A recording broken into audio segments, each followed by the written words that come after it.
All right, everybody, we're back. It's the Wildcast podcast.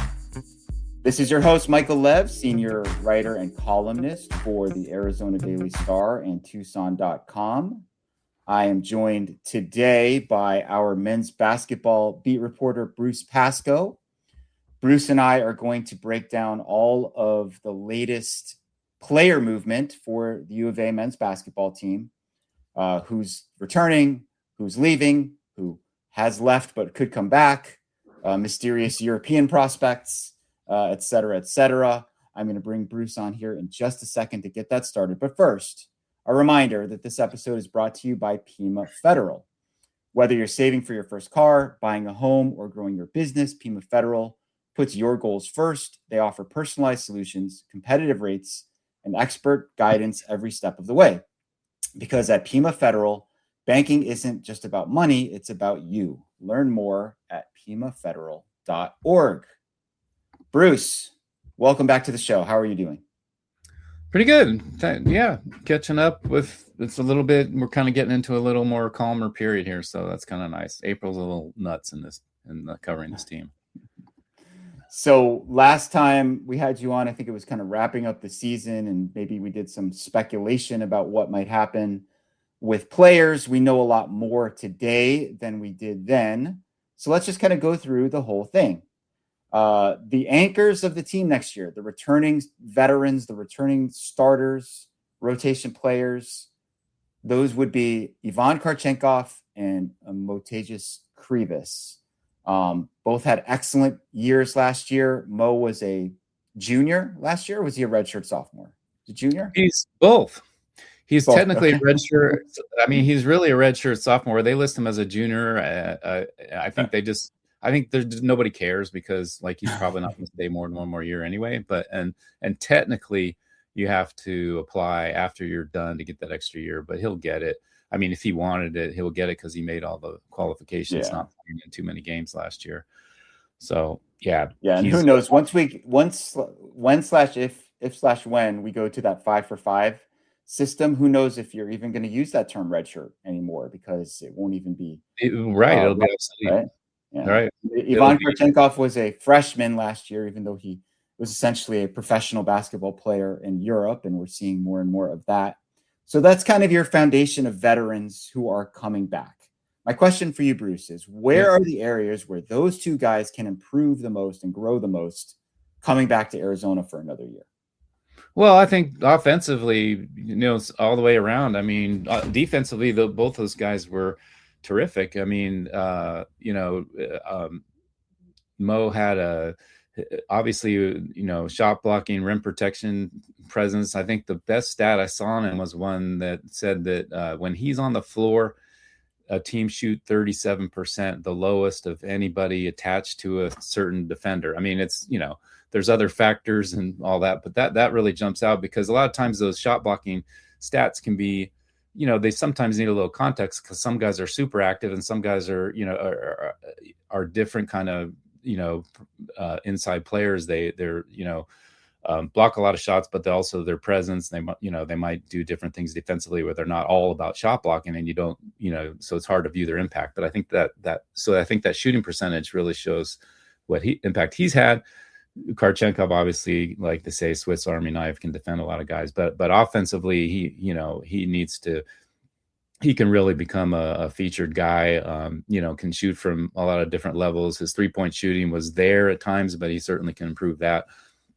And he's been pretty good at getting the basket. I think he just kind of deferred a little bit last year. They, because I think when they were shorthanded in late February, you kind of saw him step up offensively, and obviously that's going to be the case game in and game out next season. It seems pretty good bet that he's going to step into that, and that's also going to help him, help his NBA stock, which I'm sure is some motivation there. And then with Krivas too, I think he needs a little more well-rounded offensive game. I mean, obviously he's terrific around the basket, but maybe a little more range. I think we'll see him shoot a lot more than the occasional threes too, and he'll be and that can really open things up for this team if that happens. Yeah, Mo was a very good free throw shooter last year, and usually when they're Yeah. looking at players like potential to improve their outside shot, you look at free throw percentage, and that shows that he's got good form, good touch. He shot only a handful of 3-pointers last year. I could definitely see him shooting more this year, Yeah. trying to stretch out the defense a little bit. Yvonne, I would say, needs to play more under control. There are times he's a very good slasher, but at times kind of out of control, just barreling in there, will lose the ball, and then just consistency with his outside shot. That's a good point. It's just a must. I don't know how much NBA playoffs you've watched. I haven't watched that much. I tend to watch more NHL this time of year because I just think it's a better product. But man, the idea that the NBA is just like all about 3-point shooting, I think it's true. Like it's a warped version of the basketball we grew up watching. Like everything is spread out. Everyone is just running to the 3-point arc. So if you want to make it in that league, I mean, you can certainly carve a niche as a defensive specialist or a shot blocker, or rim runner, or pick and roll guy or whatever, but you got to be able to shoot the three. So I think that'll be a point of emphasis for both of those guys. Yeah. And I think both of them, right, they both can really improve that way.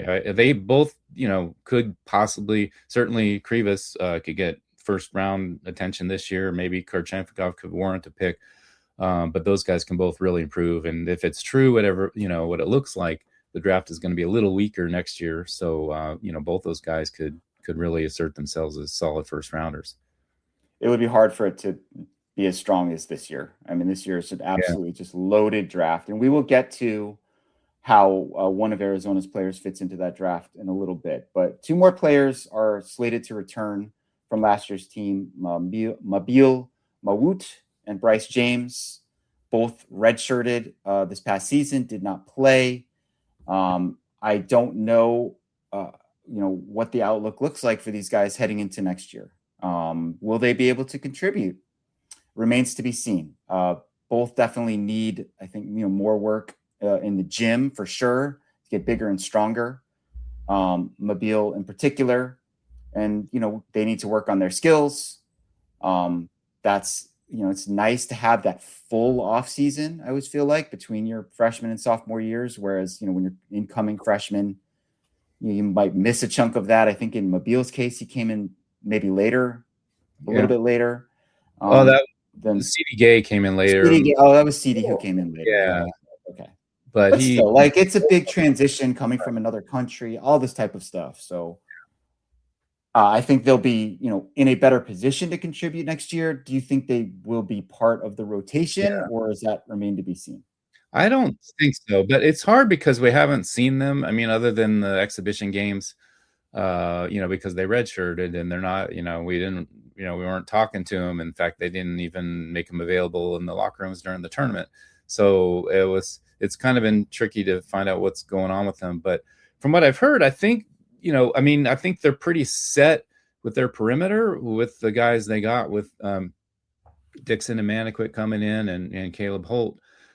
But possibly Bryce James works into that fourth kind of spot guy like Evan Nelson did a little bit this year. I could kind of see that. I mean, I have heard he has improved.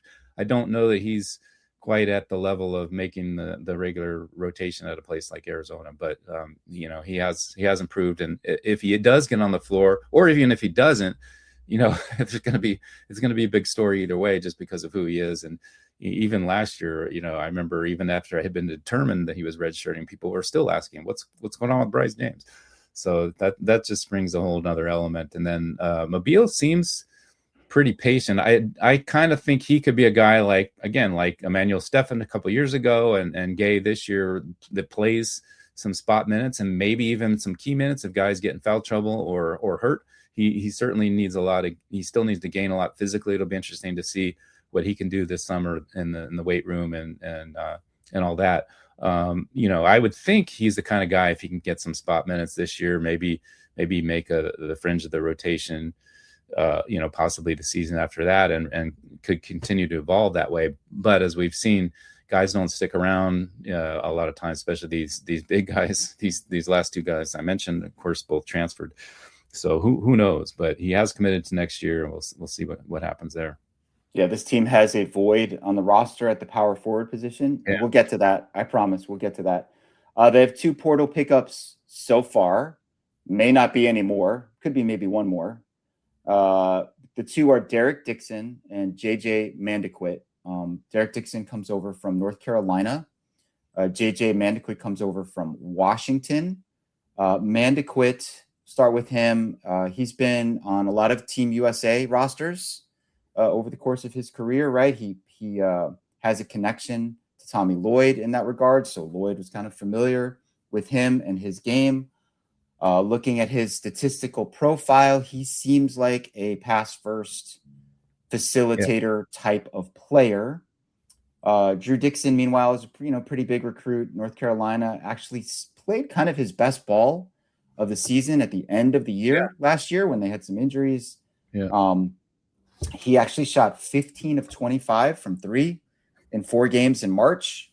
He took 189 field goals overall last year, Bruce.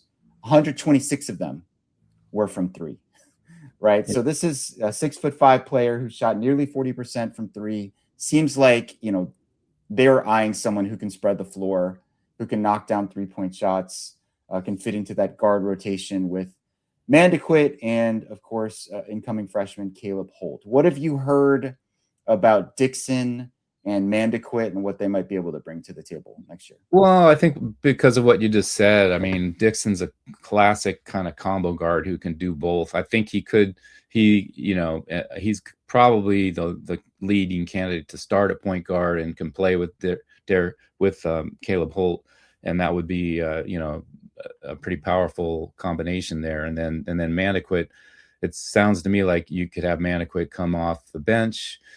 You never know, he might start, but he could be kind of that, similar to a couple years ago where they had Jaden Bradley coming off the bench behind Caleb Love and Kylan Boswell. He could be that kind of situation where he kind of grows into it, and then when Holt's on the bench for Dixon shifts over, or they can, if Dixon's on the bench, of course, then Mandequit's in there. So I think between those two guys, they can both play starters kind of minutes and work it out that way. But Mandequit definitely more of a true point guard. And I think the reason why he's been on all those USA basketball teams, because they're star teams. I mean, those are basically all-star teams.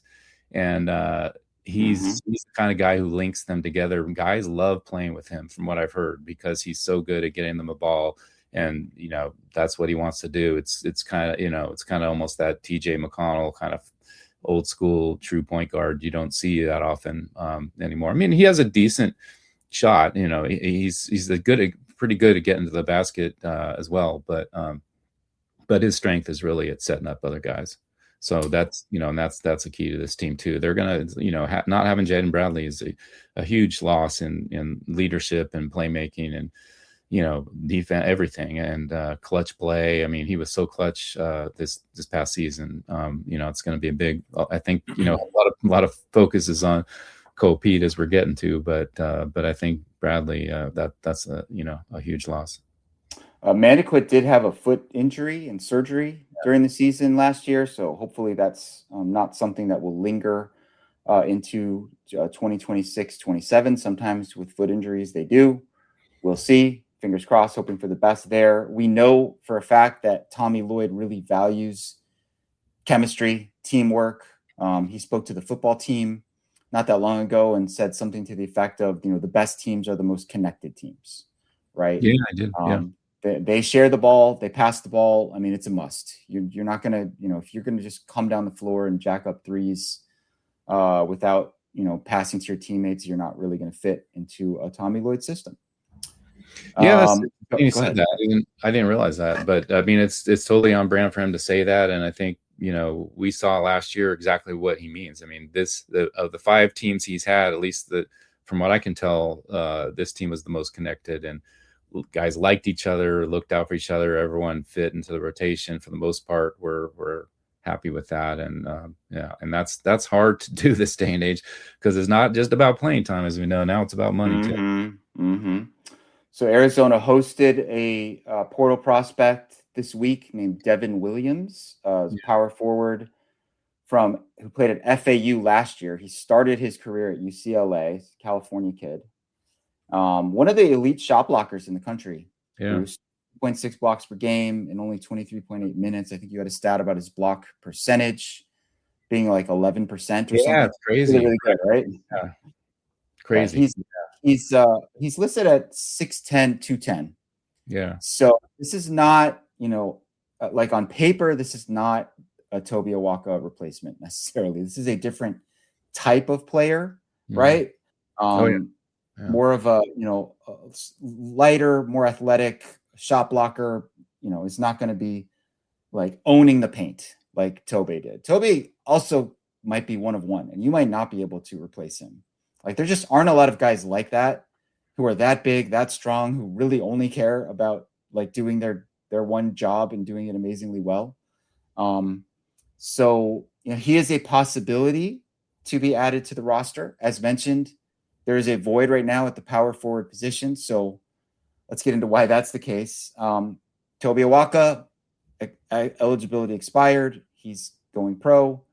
Koa Peat also declared for the draft, but there has been a ton of speculation about Koa and whether he's going to stay in the draft or come back to Arizona, because he is not guaranteed to be a lottery pick. Right. He might, in this very strong draft, fall into that, range of picks around number 20 or so. Like ESPN's latest mock, I think, had him at number 24.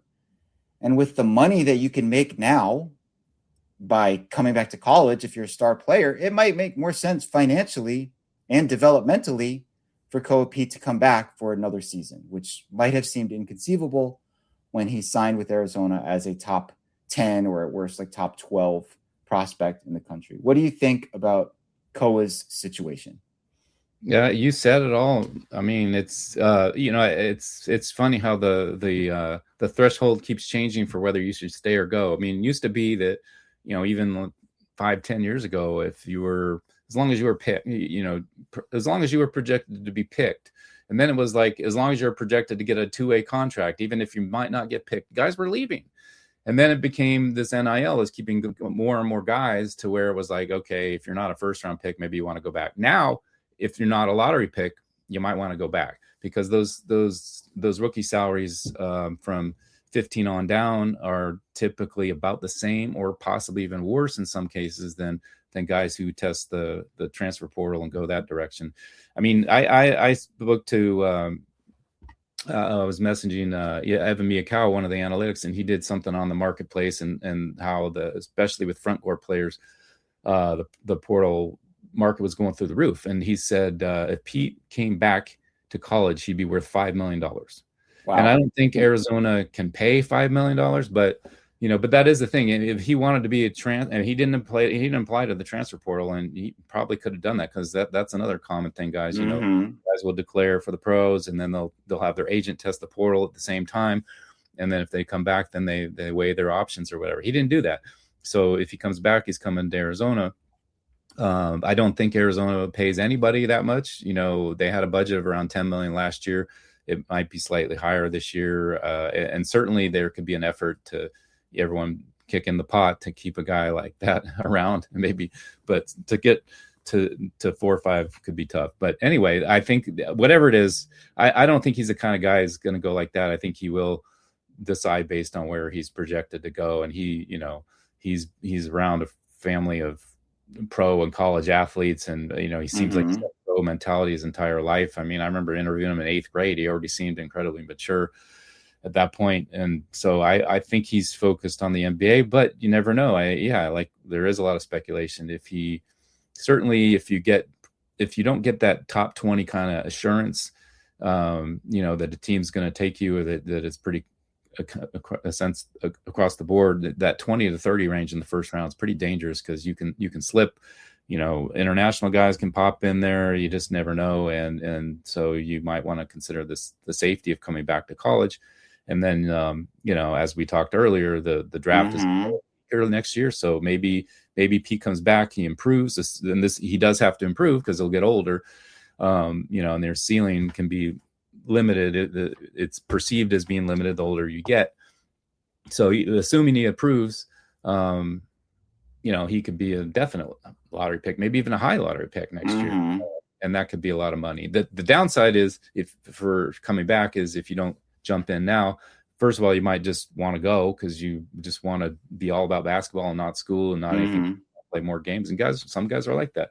And then also there's always that thought of, you get free of that rookie salary scale. You're basically free after the fourth year. I think you're free to go and get a regular contract, and that's where the really big money kicks in. And then some people, not always the players, but sometimes the people around them are always thinking not only that contract, but the second contract after that or the next contract, and then you're going to be 30 years old or something. Maybe you're at the peak of your game and you're going to get a max.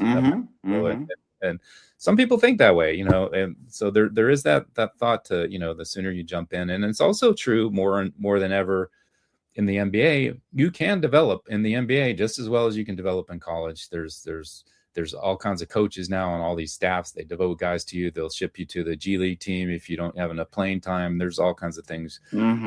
So it's a either or situation, especially if you are in that 20 type of zone where he may be, and I think this pre-draft process is gonna tell him a lot about where he's projected to go, and we'll see how he measures out in the combine next week in Chicago, and that'll be really key as well. And then he'll have 10 days after the combine to decide if he wants to come back or not. Yeah, I was just going to ask you about the timeline. You just pretty much laid it out for us. I think May 27th is the date where you're either in or out of the draft. Combine is coming up. I've seen Koa described as something of a tweener when it comes to the NBA. Like he's 6'8", not like a great outside shooter at this point in his career, but certainly could develop that way. Have more of a mid-range game, more of an old school type of game. Yeah. I think he can become like a point forward type of player that you can actually run your offense through because he's so instinctive and has good vision and is a good passer. And like you said, comes from a family of pro athletes. So like sports is just natural for him. There's so many variables in play here with this thing. Like all it takes sometimes, like what if he blows up the combine? Like what if he's one of the best testing guys there? Then he's probably going to stay in the draft, right? What if he has some sort of private workout with some team and they just love him, or he's got a promise from one particular organization, right? There's also, just like, what does he want to do? Like what is in his heart of hearts? If the money's about equal, right? Like it's that decision of, do I want to come back to Arizona for another year? Knock off, you get, that much closer to my college degree, enjoy the college life. I'm comfortable. I love the coaching staff, blah, blah, blah. Or like you said, are you ready to just transition to becoming a professional basketball player where it's just all basketball all the time? Yeah. So, and that's hard to tell too, because he's not a guy who really tells you a lot about what he's thinking or doing. You kind of have to watch his body language and stuff. And I do think he was wired, at least before, like, I'm going to go to Arizona, play 1 year, and I'm going to go pro. And, a lot of these guys take online classes or anything anyway, but, supposedly shortly after the season, he moved back up to Phoenix. He was gone. He seemed to be gone, but also I do think based on kind of being around him, I think he really did enjoy this year. And it wouldn't surprise me in the back of his mind. He's saying, you know what, maybe it's not so bad if I come back, if it's looking a little like he could improve and be better in better position. So it's really interesting. I mean, I'll be curious to see what he says next week, but I'm sure he won't say anything. And partly because when guys are in the draft, the last thing they want to do usually is say, yeah, I might come back. I'm not sure how this is going to go. Like, you don't want to be looking like you're weak. Like the scouts want to see you say, I'm on NBA. I don't, I'm all focused on, I'm all in or whatever. And you see that. And then a week later, guys sometimes come back, but it'll be interesting to see how he does in there. Sometimes it is, like you said, sometimes it's just a measurement. And I don't know that these are going to help him, but a few years ago, that's why Dalen Terry left. Like he entered the draft and then the expectation at that point was, he's probably coming back, 80% chance he comes back. Then he went to the combine and he had these crazy, wingspan and all these measurements, and people just fell in love with him. And he looked like an assured lottery pick, and he was a late first or mid first rounder. And he, made probably the right decision at that point. He struggled to stay in the, in a high position in the league, but he's been in the league, and he's got in at a time when probably his market value was high. So, it's a lot about that and crazy things. And like you said, does the team interview him, or did they speak to him privately? And they're just like, yeah, we got to have this guy. And Pete he's pretty impressive as a guy, and work ethic, and again, maturity, all that kind of stuff. I mean, so it wouldn't surprise me if despite his limitations, maybe offensively, that teams still really like him, because I think a lot of what he's missing is kind of stuff that you can pick up in the NBA. And he'll get to be, whether he stays in college another however many years, or he goes to pros. I think in 5 years from now, he's going to be a pretty good 3-point shooter. Everybody will be like, why didn't he shoot more of those in Arizona? That has happened many times with guys. Yeah, I also think Koa is on the defensive end, is someone who can switch and cover guards, which is very much a valued skill in the NBA, where it's just all about like hunting matchups and setting screens and getting those switches. So very interesting case there. Was Dalen Terry, was NIL around at that point, or was that just before? Yeah, no, it was 22, but it was still kind of in an infancy. That collectives weren't nearly as big a deal. I think, guys were making $100,000 or 200 or whatever, opposed to 2 million now. I mean, it's really changed even since then. Yeah. Yeah. I could see him, like, if he had come out this year, even with all those great testing numbers and stuff, I could see him being the type of player who'd come back, because he probably could make more money in college in his first year than he could in the NBA. But that's neither here nor there. Yeah. Right. Definitely wasn't a factor. And he knew he was solid first round. And that time, the difference between that and NIL money was a no contest. You still, if you were a first round pick, you stayed. That's just the way it was. And, then there's always those things of like, again, thinking ahead of the contract, and what if you get hurt, all these things, are reasons why you want to jump in. You mentioned Jaden Bradley before. He also is someone whose eligibility has expired. Same with Anthony Del Orso. Braden Burries, Koa Peat's classmate, has entered the draft, and he's projected to be a lottery pick. So it seems like there's about a 0.5% chance that he would come back to Arizona, if that. Yeah. So, as far as Arizona's incoming freshmen, there are two. One is named Caleb Holt. The other one is named Cameron Holmes. Caleb Holt is a consensus top 5, maybe even top 3. You might even see him top 2 prospect in this class.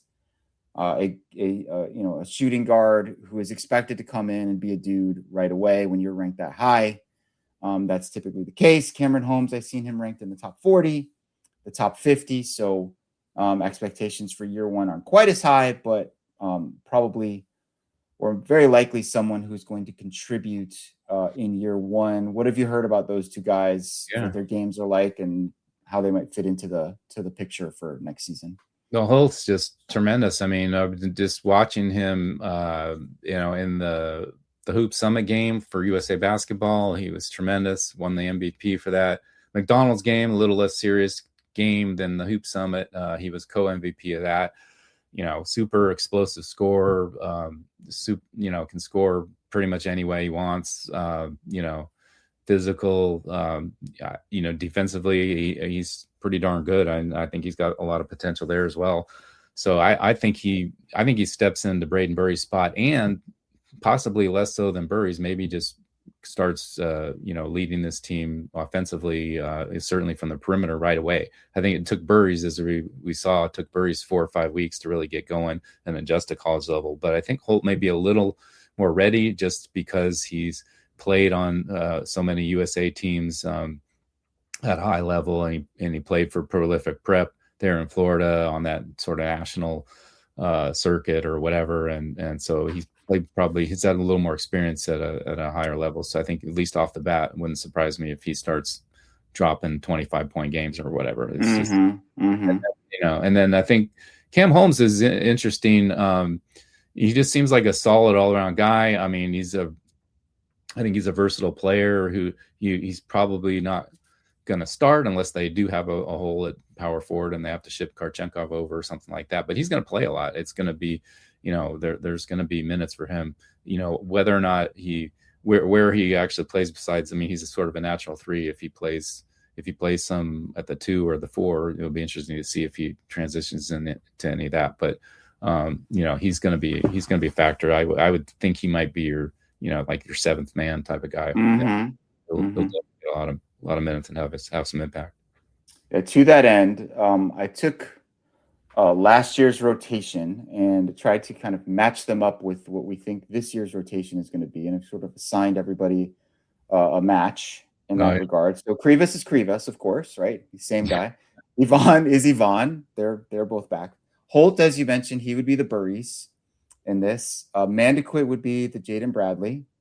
I have Derek Dixon as Del Orso, kind of your 3-point bomber, can handle the ball a little bit. Cam Holmes I have as Dwayne Aristode, who played more early in the season than late. I ended up transferring. If Devin Williams decides to come here, and I think he's got other visits lined up, so who knows? Yeah, he would be the Toby Awaka, the big man off the bench, and that leaves Koa Peat. Who's the Koa Peat? Koa Peat could be the Koa Peat, right, on next year's team, or it could be someone else. And my guess, if it's not Koa, it's some European big man who we don't know yet. Right? Isn't that kind of an annual rite of spring for Arizona and Tommy Lloyd to find some European dude who's really good, and all of a sudden, bang, he's an Arizona Wildcat? Yeah. That would be my expectation. If they have somebody like that, they might bring him in regardless. But but certainly if Pete stays and that works out, the timing actually works out pretty well, because there are a couple of pretty high level Europeans and that they're looking at them, and they, a lot of times those guys aren't even free until the end of May or into June sometimes, because the playoffs go so long and this and that. And so it's, and they can wait until Koa decides what he's doing. And then if he leaves, maybe they come. I don't, I think that was the case, last year with Karchenkov. I think they knew they could get him, but I think once it became pretty clear that they had, that he had a shot at starting because of the way things were working out, that he agreed to come. And I think he didn't officially sign until it was almost like late June or something. Or by the time, I mean, everybody knew kind of by the end of May, early June, but it took that thing really dragged out. So that could be. And again, by the 27th, we'll know for sure about Pete, if not before. And then I think so they kind of need two, because they kind of need two. They need a Devin Williams type or somebody like him to play kind of a backup role in that post rotation. And Williams visited this week. He's now, I think he's gone. And bigs who are in the portal, it's been tricky. Arizona's had some others that they've been looking at, and they come and look, or they talk to him, and then boom, they sign somewhere else. And that's likely has a lot to do with the marketplace right now, and the fact that bigs are getting a lot to go elsewhere. So who knows with that, but they'll find somebody, I'm pretty sure, as far as that goes. And then Mobile really is kind of an X factor there too. Maybe he can help out in a pinch. I don't anticipate that, but possibly if they have to, use Karchenkov as a 4, that would be kind of an emergency situation. Karchenkov at the 4 and Cam Williams maybe at the 3, and then Mawut helps out, and maybe they find somebody else in the portal to kind of piece it together. But I'm pretty sure between Pete and Europeans, they'll get a starting 4 somehow.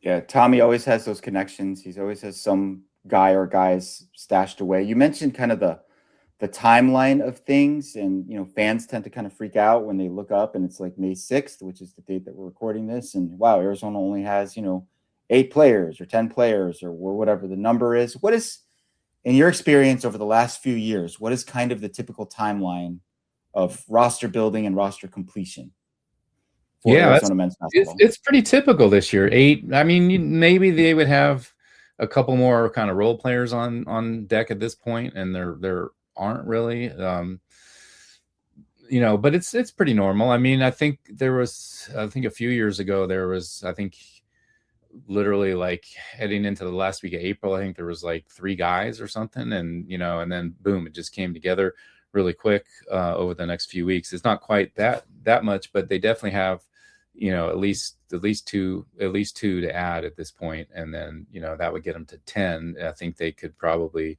probably go beyond that if guys are willing to come. But it's just so weird in this era where a guy like Devin Williams or somebody like him, instead of coming here and playing a 8th man or 9th man type of role, he could go somewhere else, maybe get more money and start. So that makes it a little trickier too. But anyway, to answer your question, I mean, like, I think this time is pretty normal, and then usually the last couple of holes come into play right around the NBA Combine and that deadline fishing up. And sometimes there's guys in the Combine that have entered the portal as well, decide to be in the portal and decide to come back, and then Arizona will jump on. I mean, Arizona's actually sent coaches to the Combine in the past, specifically to keep an eye on guys like that, because they're recruiting guys who are at the NBA Combine, and that can happen. I wouldn't be surprised next week to see at least one of them there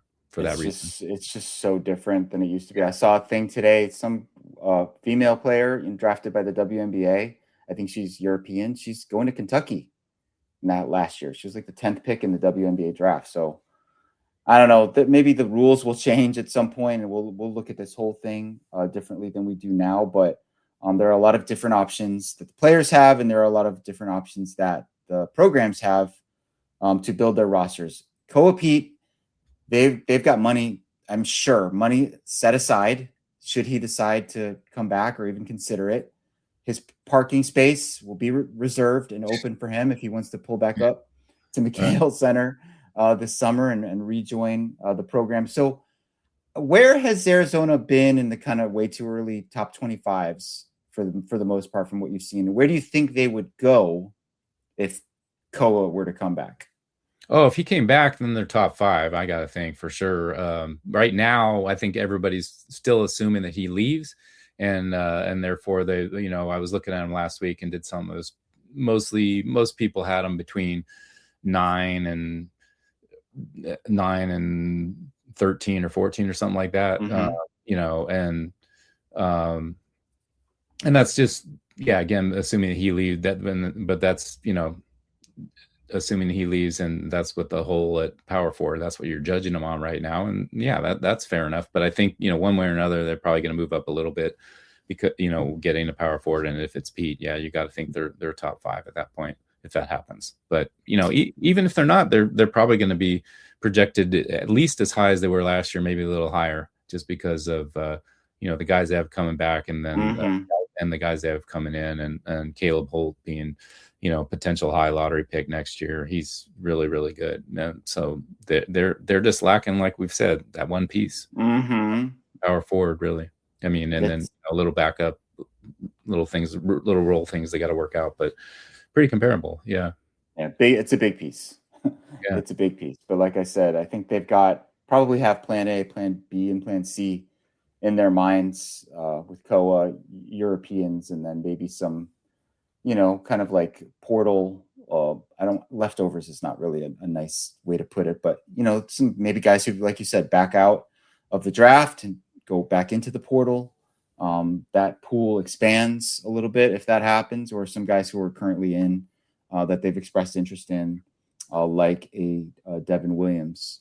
So Bruce, this is, slower time of year for you and for us, which is nice. There's still a lot of spring sports championships and postseasons to be determined and decided.